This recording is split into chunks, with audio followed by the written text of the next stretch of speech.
We're tricky, huh? We're going to go ahead and get started. Thank you for coming.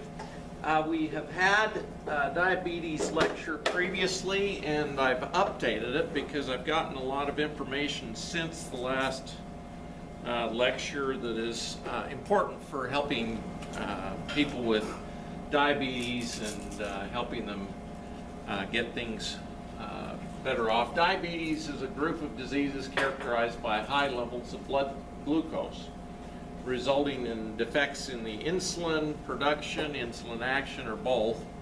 The term diabetes describes a metabolic disorder of multiple etiology characterized by chronic hyperglycemia with disturbances of carbohydrates, fats, and protein metabolism, and it results from defects in the insulin secretion, the insulin action, or the receptor site problem.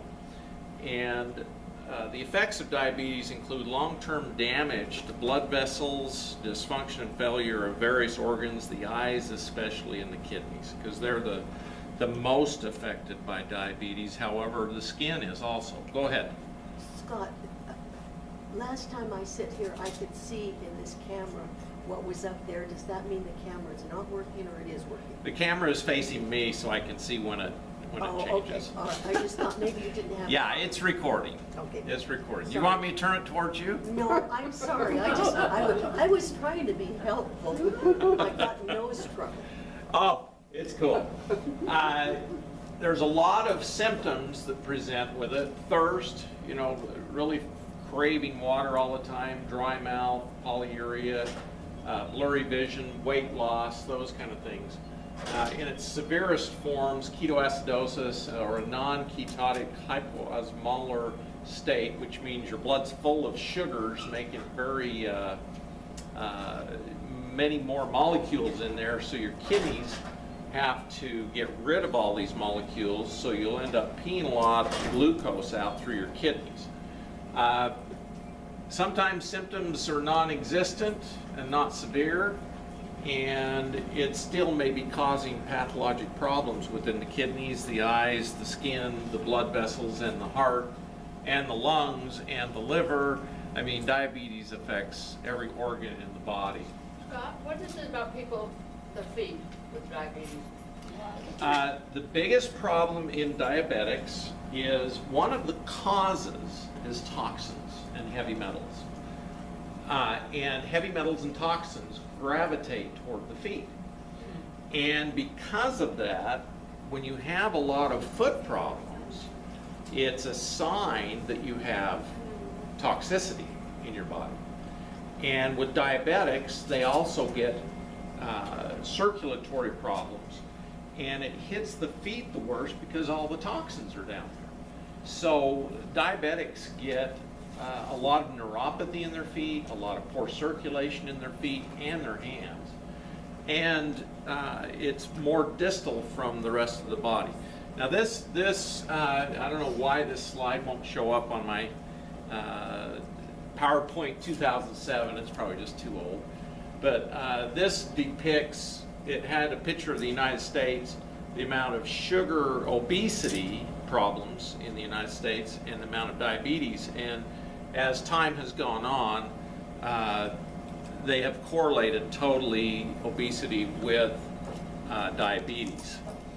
And the percentage of people with diabetes and the number with diabetics, as you can see, it went up with the amount of diagnosed diabetes in the United States has gone up every year since 1958. Now, the reason they started in 1958 was that's basically the year they started keeping track of diabetics and the percentage in the United States. This is the percentage with diabetes, and this is the number of diabetes in the millions. So this is only depicting, this is actually 10%, 20%, 30%, 40%. We're getting so many people with diabetes that it's become a huge problem. Probably that's increase of sugar? Yeah, Oh, absolutely. See, we didn't drink a lot of soda pop in the 50s or anything. Yeah, in the We 60s. didn't. Fact is, I had my first Coca-Cola just before I left on my mission in 1976, which, you know, it was like that was my first time I had a soda pop. And, you know, I was 19 years old. So, kind of interesting. There's different types of diabetes. The medical profession is still stuck in these two types. This is insulin dependent. This is diabetes, and they try to control it with different hypoglycemic agents, glucophage, and you know, different things. And they also control it with insulin because it's an insulin resistance sort of problem. Now, the other types are LADA, which is latent autoimmune diabetes in adults, type 1.5 diabetes, which is between the 1 and the 2, and type 3 diabetes. And, you know, some of the statistics, it's affecting an estimated, now this is an old estimate, they're thinking 30 million people in the United States, which is 1/10 of the population. They're actually finding that there's probably 79 to 100 million people who are undiagnosed, which means 1/3 of the population in the United States. So, and 90% of the diabetics are non-insulin dependent or type 2 diabetes. The complication of diabetes, it's the major cause of heart disease and stroke. Your risk increases 2 to 4 times when you've been diagnosed with diabetes. People who haven't been diagnosed, their risk is also increased, even though they don't know it. And you know, it's one of those things where sometimes ignorance is bliss, you know. But because once you take on a diagnosis, you become that. And so I don't like to diagnose anybody with anything, especially since I relinquished my medical license. I don't want to diagnose anybody anyway, but I spiritually can read into people and find that they have high blood sugars, problems with their bodies. High blood pressure, 67% more common in people with diabetes, and they use more prescription drugs for blood pressure than any other group. Diabetes is the leading cause of blindness in the United States. In third world countries, it's still infections. Kidney disease. Diabetes is the leading cause of kidney failure, accounting for 44% of new cases in 2008. It's about 50% of the cases currently. I need to update my slides.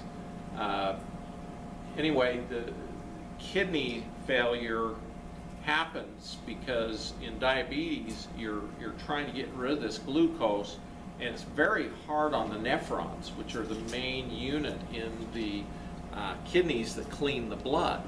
And so eventually what it causes is the nephrons become saturated with sugars, and it kills them off, and you get more infections in the kidneys. You get all kinds of problems that happen in the kidneys. I've even had people who are passing so much urine that it backs up into the kidneys, causing hydronephrosis, which is where the kidneys have a core where the tubules all collect the urine, and what happens is that inner core becomes bigger because of all the pressure from the fluid, and it kills off the nephrons in that area. So you get kidneys that are hollowed out and they fail. So neuropathy happens in 60 to 70% of the people with diabetes, and the neuropathy is caused by sugars. Normally we have a fatty substance called myelin that surrounds our nerves, and it acts as a insulator and a protector. When you get diabetes, the myelin sheath gets infused with sugars, and it causes it to conduct electricity rather than be an insulator, and you actually, the nerves start dying because of all the pressure from the sugars and the problems. And so first you get pain, and then you get numbness, and then you just, you know, it becomes painful again, because the nerves actually help everything in the body. We were reading something out of teachings of the masters of the Far East, and they were talking about how the nervous system is affected by our thoughts and all of the substances, and affects the subtle body. And when you get nerve degeneration, it actually causes degeneration and no stimulation of the life force within the tissues. And so the tissues start dying, and that's why you get diabetic ulcers and this kind of stuff out in your peripheral nervous system and in your feet and your hands. And you know, I had pictures that I showed in my last lecture of people's feet getting gangrene from diabetes, and that's the reason is the life force in the nervous system doesn't reach the tissues anymore, and so the tissues die. Kind of sad. Okay, amputation is because this death occurs. You get gangrene in the feet, gangrene in the toes, sometimes the hands and the fingers, and they have to amputate it because it's dead tissue. And because if you keep it on, it keeps creeping up into the live tissue and kills it off. So kind of a nasty disease. You know, the diabetes costs about $250 billion in 2012. So it's a lot of money, and a lot of lost time in the workforce. It's the 7th leading cause of death, because people get infections and fungal infections, and they die from these infections directly related to the diabetes. Type 1 diabetes was previously called insulin-dependent diabetes or juvenile onset diabetes, and the reason why they changed the definition was because a lot of it used to be a young people disease, and now it's an old people disease and young people disease, because we're getting a lot of type 1 diabetics where you don't have any insulin at all. Aren't there more children with diabetes now than there's ever been? Yes. Probably because of the way they eat. Yes, it's definitely sugar consumption. My opinion is the sugar consumption lowers the immune system. Parasites come in, particularly flukes.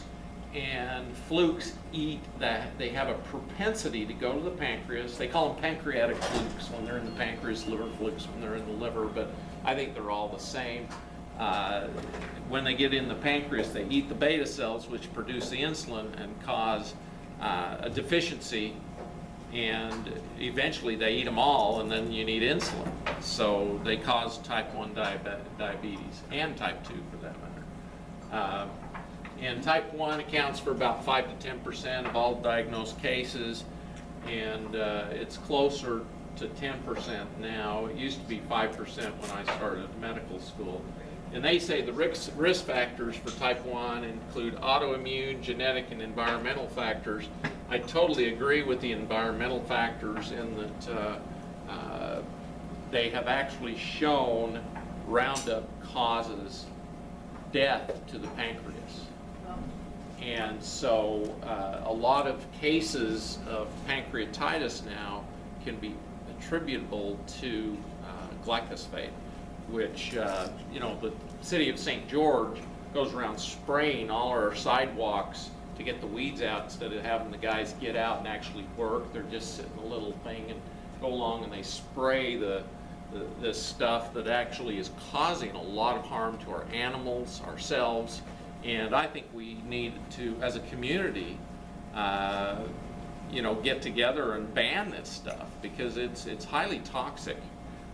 And you know, obviously the companies that make it have lied about the side effects, and they actually found studies that shown when they first made this stuff, it caused problems with the pancreatic cells in mice, but they suppress that knowledge. The type 2 diabetes, previous called non-insulin dependent diabetes, or adult onset, because it was mainly in adults, it accounts for 90 to 95% of all diabetes, and it's more of an insulin resistance, not making quite enough insulin in the pancreas due to toxicity and flukes and different things that can cause those problems.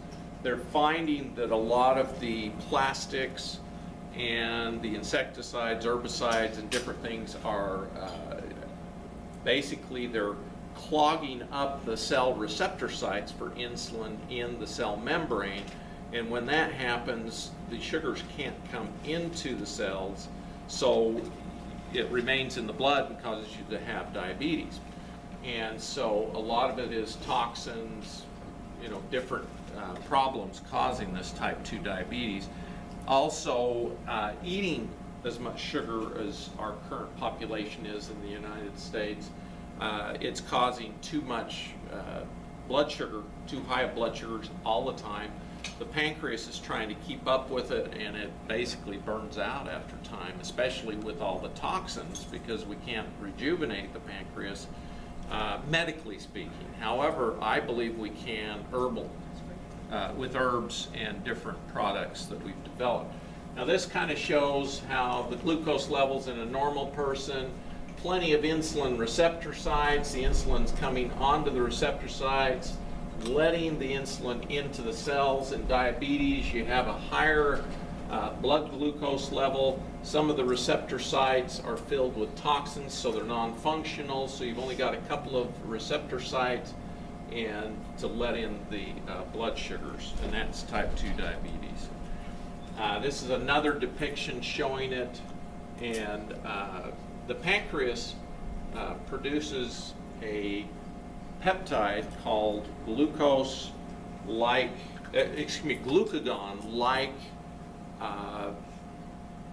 insulin peptide that helps the liver get sugars out into the blood and tell the liver that they're going to get a blood sugar onslaught.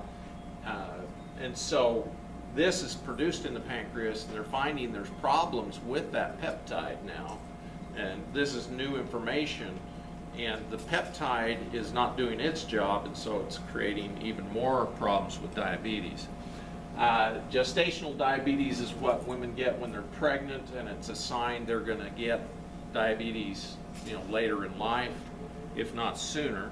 And it's a sign of pancreatic problems and liver problems, for that matter. In Chinese medicine, the liver and pancreas are considered one organ, and they have the job of producing the enzymes, producing the peptides, producing the energy to help digest the foods, but they also help the body with the different hormones they produce to get the glucose and the nutrients into the cells. And they're finding there's more and more peptides they're finding that assist the assimilation of foods in our entire body and help produce muscle. I had a lady who got pancreatitis the same time I did, and we made up a regime for ourselves, and she actually followed the regime better than me, and she got really healthy, and she came in and she said, "Scott, I used to be a muscle builder, and when I got the pancreatitis, all my muscles just went to crap, and I lost all my muscle mass." I'm like, "Yeah, so did I." And she's like, but the pills you put me on helped me rebuild my muscles, and she's like, "Here, feel my muscles." And she, her muscles were just strong and vital and doing well. And she pointed out that the ones that helped her the most was I'll show you what they were. Okay. In the regime to help our pancreases rebuild, I put us both on LS, which is liver stabilizer, and the PS, which is pancreas stabilizer. And I put us on those in the morning with the number 6 Restore, And then in the evening, I put us on